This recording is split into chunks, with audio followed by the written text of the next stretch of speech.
как отдыхали на Меганоме. Связи не было. Было воскресенье.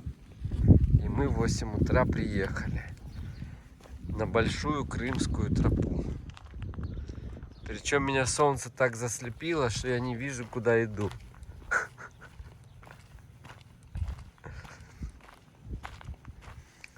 Саша всегда улыбается. Жизнь прекрасна и удивительна.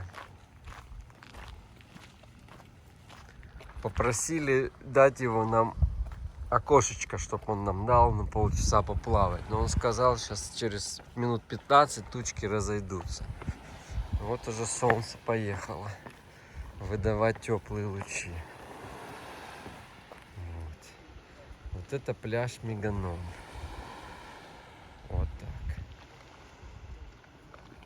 Как будто сентябрь.